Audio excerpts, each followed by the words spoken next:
Good to have you join us on the news in brief. Good afternoon. I am Ubilijit Yara.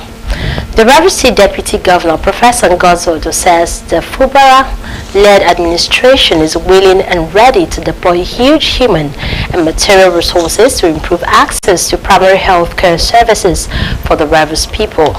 Professor Odu stated this during the third quarterly meeting of the State Task Force on Primary Health Care.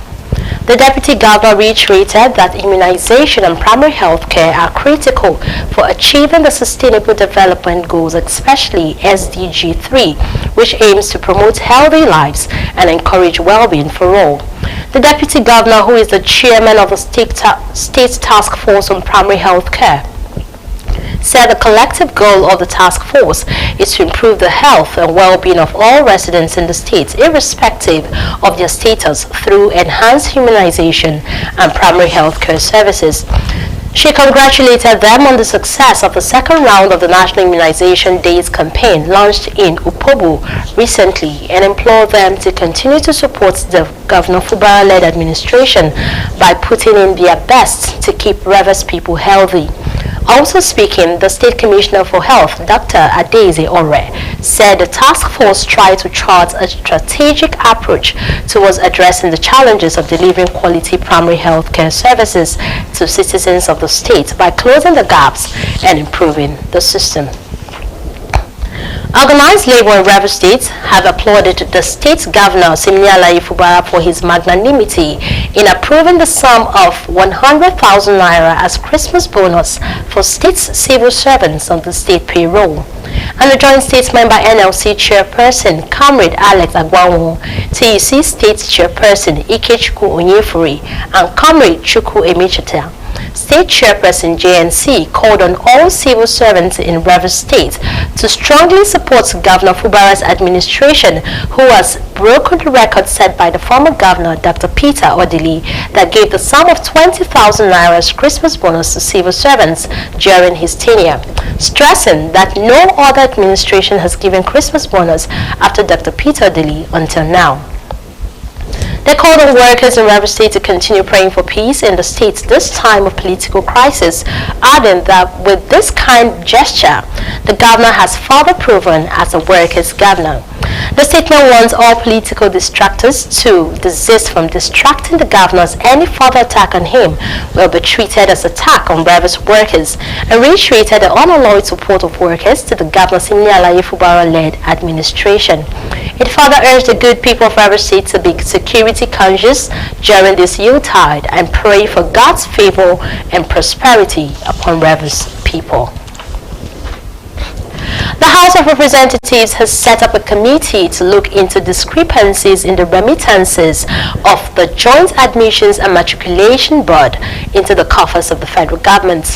The decision to set up the committee followed the non-reconciliation discovered in the books of the examination body and the account of the Office of the Accountant General of the Federation.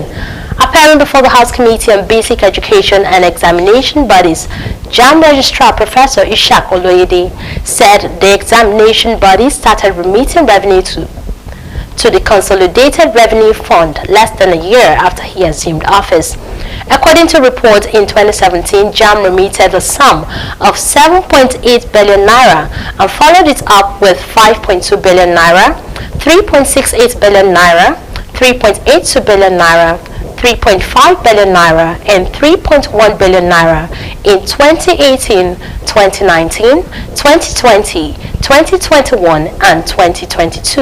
Meanwhile, JAMB has kicked against the federal government's automated deduction of funds accruing to it from the registration fees paid by candidates sitting for the Unified Tertiary Matriculation Examination. The National Association of Nigerian Students has lauded President Bola Tinubu for the 2023 Utah season transport discount. In a statement issued in Enugu, the president of NANS, Mr. Pedro Obi, gave the commendation while appreciating Tinubu's commitment to the welfare of Nigerians. The federal government, through the chairman Interministerial Committee on the Presidential Intervention on Public Transportation, Dele Alake, announced plans to subsidize all luxury buses for ease of transportation for citizens willing to travel this festive holidays.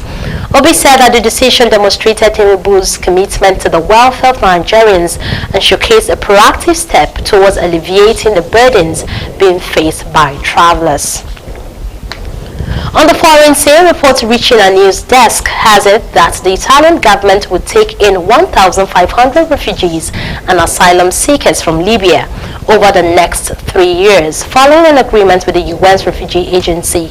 The latest deal is an extension of previous settlements initiatives in which Italy evacuated 1,300 refugees and asylum seekers from Libya.